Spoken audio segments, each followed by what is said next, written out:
Good day to you, sir. How are you? I'm fine, Ken. How are you?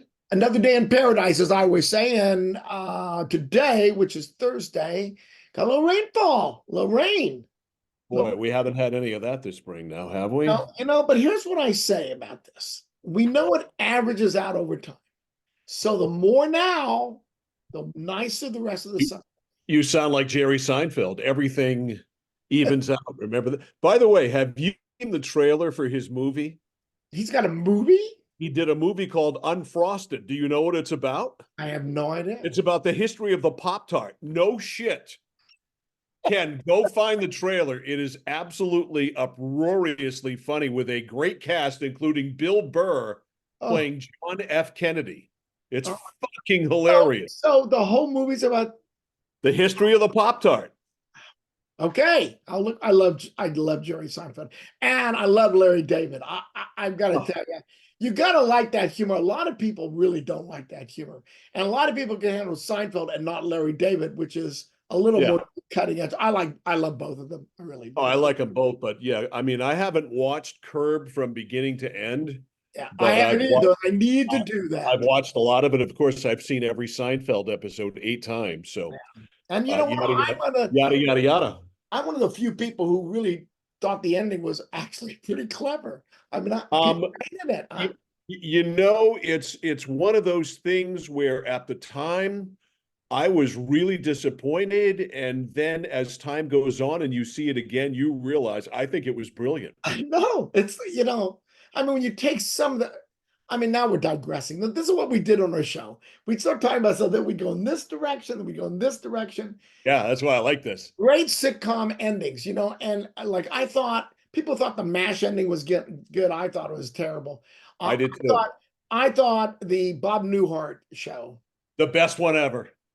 See, you and I agree about If that. you're old enough to know the original, the first Bob Newhart was Suzanne Suzanne Pleshette. Pleshette, Yeah. where he was a dentist, right? He was no, he was a the first one was a Oh psychologist. yes, the psychiatrist. It was Jerry Jerry was who the was a dentist. dentist. Yeah, Yeah. yeah. So Suzanne Pleshette, just an absolute babe, Yeah. was his wife in the first show, and of course he wakes up at the end of the Larry, Daryl, and Daryl era, and He owned the inn in Vermont. right, and she's in bed with him. It Yeah, was and it was a dream. And of course, that goes back to Dallas, yes, where Bobby was gone for 2 years. They wrote him back in by it being a dream. right. Let's just say Bob Newhart's dream was better than the Dallas dream. No, but it was so brilliant because the Vermont inn was a dream. And he wakes up Suzanne Pleshette and it plays a parody on Dallas. I mean, Yeah. I'm telling you, he is Bob Newhart. He has a great history. He was an accountant like till he was 50, and he became a comedian after that. I mean, really. Do you know who he was best friends with? And he's still alive, of course. Yeah. But Who? you know who his best buddy was, including their wives? They were inseparable. Don Rickles and his wife. Oh Could wow. there be two comedians any different? No. Don Yeah. Rickles No, and Bob that's true. Newhart. Yeah. They were lifelong friends. They went on vacations together. And Yeah. wasn't we're really going up. We Wasn't really Newhart are. great in Elf as Papa Elf? Yes, yes, he was. Yes, he was. He was also That he was on the Big Bang Theory too. He did some appearances on the Big Bang Theory, dressed in like Jedi outfit. isn't it better talking about this stuff than Well, it is. anti-Semitism and We should talk about what we're zooming. We probably should do that at the end. I mean, what's streaming, not zooming, streaming. What your current streaming is. I is mean, that a fern behind you? What is that behind you? see No, now, it's not a fern. it's a thing. That's very attractive. Yeah. Is that a real live plant? This is my fern right here. That's a Pink Panther reference. If you remember, Yes, the great Peter and Sellers. brilliant Peter Sellers, Where's your fern? I need. one of the greatest performers in the history I of agree. any performing. I agree. Okay, so what do you want to talk about? All right, so Start. can we haven't tried this yet. Let me hit the escape button here, not to escape you, but do we have the ability to play audio I on think this so. Zoom? We'll play something. All right, let me see if we can play what happened. Oh, is that the one with that Palestinian girl? Of course, I can't find. Oh, here it is. Let, Savannah? let, let, let me rewind this. I'm trying to play this off Twitter. Tell me if it plays. Why should the university be obligated to provide food Are you hearing that? Yes. Okay, let's play it. to people taking over a building? Well, first of all, we're saying that they're obligated to provide food to students who pay for a meal plan here. But you mentioned that there was a request that food and water be brought in, unless I misunderstood. To allow it to be brought in. I mean, well, I guess it's ultimately a question of what kind of community and obligation Columbia feels it has to its students. Do you want students to die of dehydration and starvation? All right, I'm going to stop it right there Maybe. because, quite frankly, that's the dumbest fucking thing I've ever heard in my life. Right there. See, look, I was a student once. I was at University of Michigan during the Black Action movement in 1970, and we took over the administration building, and I went up to the president's office and I sat in his chair, very much like, being in Nancy Pelosi's office, but I'm older now. They're in danger in 2025 on the Columbia University campus in the middle of New York City of suffering from dehydration and dying of starvation, Ken. I know. They all have meal cards. They're all students at Columbia. Go to the friggin' food hall and get yourself something to eat, you stupid woman. As you know, how do you take that shit seriously? I don't take it seriously. I know you don't. Protesting the Vietnam War, which I considered a little more socially imperative. I mean, I hate to draw. I mean, I believe in freedom of speech, freedom of protest in an orderly, constructive manner, which they're not doing. They're occupying space. You can't do that. When we took over the administration building, we were wrong. We were removed eventually. Although Ann Arbor was so liberally sensitive, they would not remove. We just got tired of staying there and went home. But, I thought the Vietnam War was kind of more of an imperative social issue in the United States. The thought of we should start doing this because of Israel's behavior. And by the way, I'm not so sure I'm on board with all the money we're giving Israel. I mean, I believe in supporting our allies. And first of all, Jews own all the banks. Why do they need money from us? Okay. So I'm sorry. I'm Jewish. I can say that. It's a Mel Gibson joke in case you had forgotten. I won't make a reference to sugar tits while we're here either. Thank you. That would be great. Look, and Israel got attacked by Hamas. I get it. They're defending themselves, but hasn't this gone a little beyond defending yourself? When you were on the campus of the University of Michigan in Ann Arbor, protesting the war, you and the thousands of other kids at the time actually did affect change. You actually did help turn the tide against the war, which of course directly affected tens of thousands of dead American soldiers drafted who went over to Vietnam and came back in bags or came back blown to smithereens. But that directly affected the entire country. Us. We were being drafted. I don't think that these dehydrated, starving students at Columbia are affecting a whole lot of change in Israel or on the Gaza Strip. And clearly there's outside agitators, and I hate to use that word because they said that during the Vietnam War too, but clearly the alignment. AOC said that was a lie, though. They're not outside agitators on campus. Well, AOC may not be completely well informed about something. I think from a political view, there's got to be a resolution of this because it's going to hurt Joe Biden. No doubt. But I am curious. What would Donald Trump? He said if he was president, these protests would not be taking place. Can you explain to me why? I can't explain to you why they wouldn't take place as far as this is concerned. I believe that the Ukraine situation wouldn't be what it is if Trump were president. And I believe if he does get elected president, that Zelensky say bye-bye. He's going to get out of date. Oh, good. Keep that money here. Give it to some homeless veterans. I saw. I mean, don't get me wrong. There was a couple here on the mid coast, Brunswick or whatever. They're in their 70s, I believe. They don't have a place to go. They literally were on social media asking, wouldn't that money be better? Put that in a housing. All right, so we're getting sidetracked. So in tangent to everything, the protests and so forth, Joe Biden going to deliver the keynote address at the annual ceremony commemorating the Holocaust on May 7th, according to KJP. This is going to happen at the U.S. Holocaust Memory Museum. So we got the country. We got UCLA, USC cancels graduation. We got Columbia. We've had it. And how about those frat boys at the University of North Carolina taking down the Hamas flag and putting the American flag up? Here's the frat boys saving America right here. Hamas has a flag? Or the Palestinian flag, whatever. So, but everything is happening with all of this stuff. Doesn't it cry out for the president of the United States or I don't even know if he was president, the Charlottesville thing when the white supremacists were doing at one place. Yeah. Biden couldn't shut up. He was all over that. Here we've got anti-Semitism rampant all over the country from sea to shining sea. And next week he's going to get to it. He has been vocal about it. He's given speeches. We never see him. We see him shuffling to the helicopter. He never does. No. He's been giving press conferences and speeches. Ken, he hasn't given a press conference in 2 years. No, that's actually not. He did one last week. I saw one last week. He doesn't do press conferences, Ken. He took questions last week. I heard him.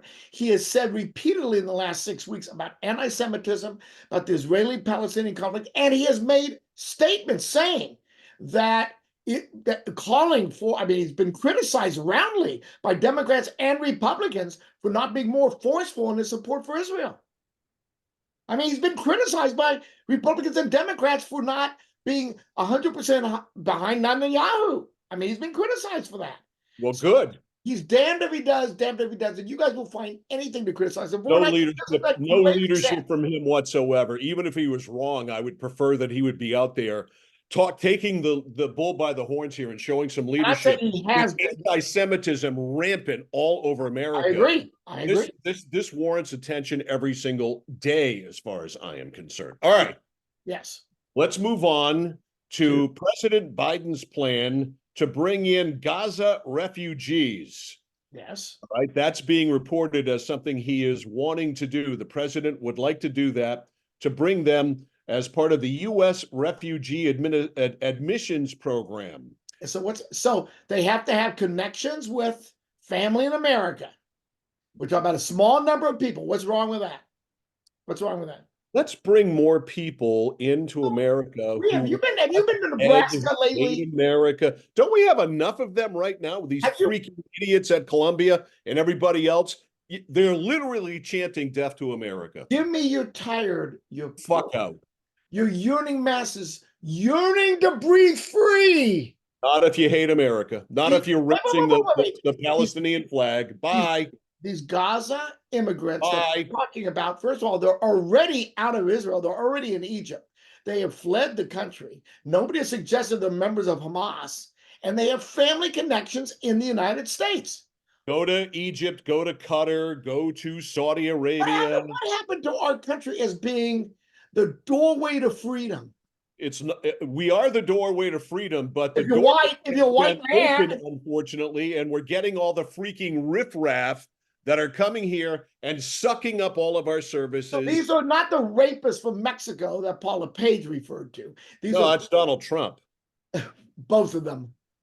Okay. These are, and it's a very small number, right humanitarian thing to do. I believe in what America stands for. What is written, what's inscribed on the Statue of Liberty, with the looking out into the ocean saying, come seek refuge in the lands of freedom.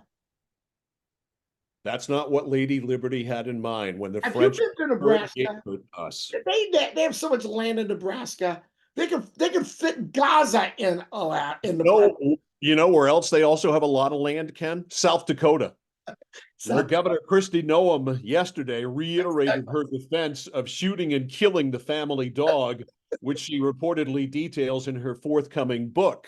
Then it goes on to say Noem, who is considered to be or was for a potential running mate for the president, Donald Trump, said in an interview that the dog was extremely dangerous and that it had come to us from a family who had found her way too aggressive, adding that the dog had massacred neighbors' livestock the day of the killing. It was a 14-month-old working dog and okay, not now a stop there. puppy. 14 months, 14-month-old puppy.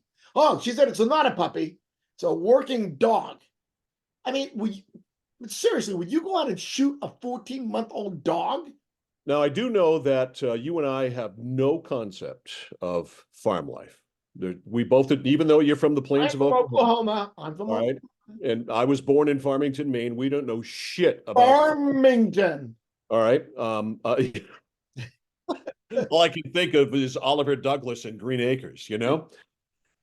Um, it, Farming is the life. here's the dumb part of this. All right, if you're Kristi Noem and you took a dog back out of the barn and put a bullet in its head, that's great. That's fine. Shut up about it. Don't tell anybody about it, and don't write it in a book. What are you thinking? What are She your wants to people she thinking? wants to You are show you. potentially a star of the Republican Party. South Dakota was the symbol of freedom during COVID and all that shit. And because she wrote about this dog in a book, her window may be closing for the woman I call Abraham Lincoln. So she said that she wanted to show people the tough choices she had to make Yes. in life. Yes. Now, I want to compliment her for at least taking the dog to a gravel pit, so you wouldn't get blood on the kitchen floor. I applaud that. Shows that she's a clean freak. Okay, I think that's good. But I mean, come a 14-month-old puppy, for God's sake. Yeah, and Look, I mean, you're gonna America, we love dogs.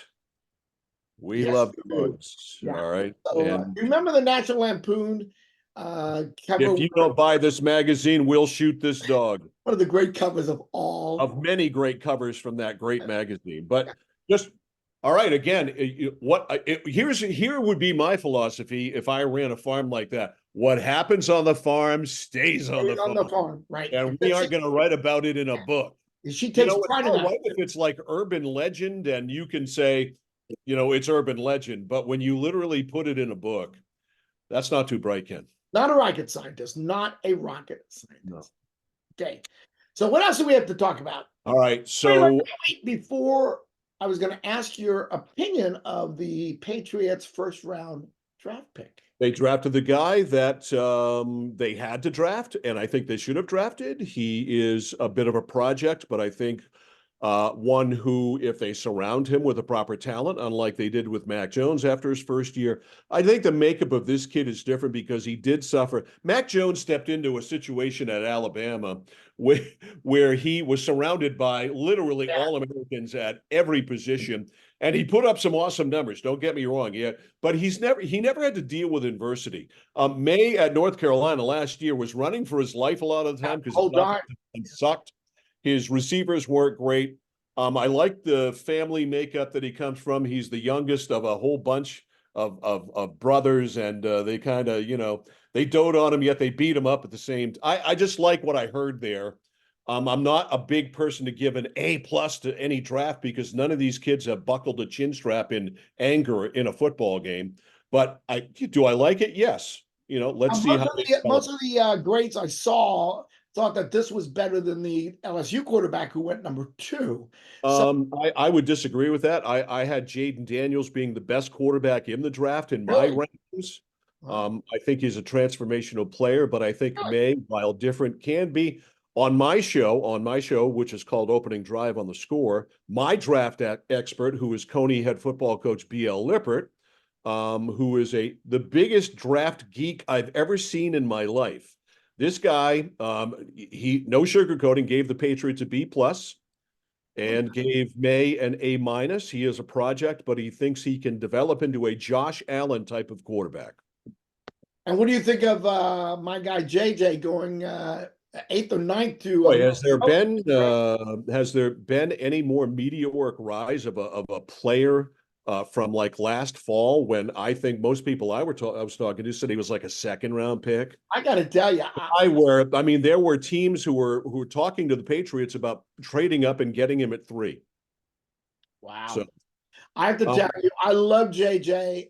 I don't see it. I don't see it. I just don't see it. yeah, I mean, he's going to here's the pluses. He's going to a team with a coach in Kevin O'Connell, who is a former NFL quarterback, Yeah. drafted by the Patriots, by the way, in 2007. So a real good quarterback, coach, teacher, plus a great roster. Yeah. With Justin Jefferson as one of the better wide receivers in the league, a tremendous off. So he's going into a good situation. Sam Darnold is there as a placeholder, kind of like Jacoby Brissett. I have a feeling that McCarthy will take over before May takes over in New England. I don't see it either, but crazier things have happened. All right, so Michigan, you guys lost a lot in the draft, man. This is a total rebuild for Michigan. yeah, I know, and I noticed that Harbaugh took some Michigan players too. And But the most important thing is he took Joe Alt, a Notre Dame player, with his first pick. Quite possibly the best offensive tackle prospect to come out in years. So, all right. So speaking of football, are you been invited to this Netflix roast of Tom Brady? No. No. Short answer, no. But Bill Belichick was invited. I did not see, conspicuous by his absence was Robert Kraft on the list. So Netflix on Sunday night at 8:00 live is having a roast of Tom Brady. Kevin Hart, the comedian, Jeff Ross, who's hosted all those roasts on Comedy Central, and you know how raucous those things get. Yeah, absolutely. So Belichick, but Gronk, Julian Edelman, Ben Affleck is supposed to be there. This could get really crazy. Yeah. And Bill, if you watched any of the draft coverage of Bill Belichick on the talk about loosening up, man. Bill Belichick, just one of the boys now, hanging out with the frat boys on Pat McAfee. So who the hell knows what he's going to say? I think it'd be great. Unleashed now. It sounds to me like he's retiring from coaching, which is kind of shocking to me. I really thought it was in his blood, but maybe as I watched the Pat McAfee show, the draft, I loved Belichick. He was tremendous. It was just great breaking down everything. But at the same time, I felt kind of sad. I needed some tissues because I felt like, you know what? He isn't going to coach again. Yeah. And why? Because I wanted him to break Don Shula because I hate the Dolphins and I hate Don Shula. And I wanted him to be the all-time winningest coach, but it's not going to happen. So we're just going to have to accept the fact that our hoodie, my Hoodimus Maximus, as I call him, is now going to be, at least on our TV screens, every single week. He's going to be on Manning Cast. He's going to be on Pat McAfee. So we're going to get hoodie. It's just a totally different hoodie than we're used to. Is Giselle going to be there at the roast, by the way? Do you know? Did you see the video of her being stopped? Yes. All I could think of was after the Super Bowl where Wes Welker missed the pass that would have clinched the Super Bowl against the Giants, and her bitching out in the runway about how my husband can't do everything, in criticizing. But we know she's going out with the jujitsu whatever guy or the fitness guy. Who's Tommy sleeping with these days? We haven't heard Tommy connected with anybody. Well, you think he's celibate, Mike? Really? Is that what you suggest? Could he be gay? Not that there's anything wrong with that. I didn't say gay. I said celibate. I didn't say gay. Since when are gay men celibate? No, I'm kidding. You'd think he must be really on the QT when it comes I just don't think he's going to have any trouble getting laid. I just got to go out of the record to say I think Tom's got a better shot to find his next life partner than I do. Let's put it that way. I think probably my dog has a better chance. Oops, sorry about that. Yeah. I think you are. By the way, in the Hall of Fame yet? Are you in the Hall of Fame yet? No, we've got to work on you. Okay, I got to send a letter. Me again. Okay, we need everybody watching to call the Maine Broadcasting Association of Broadcasters and clamor for my induction into the Hall of Fame. Yeah. I'm not going to take this quietly, Ken. I'm going down fighting, man. Well, because I've cut all my ties with the Rock and Roll Hall of Fame, I'm going to be focused on the main broadcasters. Getting in the MAB Hall of Fame. All right. All right, but And anything planned for if I do, if nominated, I will accept. If elected, I will serve, and I will have you be my elector. You are going to go up and give the introductory speech. Oh, I'd love that. Oh my God, could I tell stories or what? There's a lot of things I'm Easy, not allowed to easy, tell big them. fella. A lot of things are confidential. You You don't me. want to make people uncomfortable. All right. This is an all-inclusive kind of thing. All right, I think so. Okay, but any plans for the weekend? Or are you all set? You just If the weather would cooperate a little bit, I might take Velma out this weekend. nice. I am probably going to play 9 holes of golf tomorrow. We'll see. Knock on wood. Well, hopefully my hip gets better quickly so I can go out with you and lose a lot of golf balls. I did tell you that you do. I did mention that the Woodlands, the bubble at the Woodlands collapsed. I did mention that to you, didn't I? Oh. Let me take a quick minute here. Oh. In How memorial. much more can we take, Ken? So the bubble. 50 people congregating at the Woodlands don't have a bubble. When we had the ice storm, the bubble collapsed, completely destroyed. And so now, no indoor pickleball, which is brutal, and they're not going to be able to replace it till next. Your bubble has burst. It's very sad, and I would like to solicit maybe a $10 donation from you to the rebuild. Go fund me, Ken. Go fund me. This is the way of the world, and I think we should ask people right now to respect what's happened to you and give you and Linda the time you need to recover from this. Thank you, my friend. In fact, I'm getting a little choked up. I really we should go. I have to go now. I'll see you next. Peace out, homie. See you next week. All right, buddy. We'll see you next week.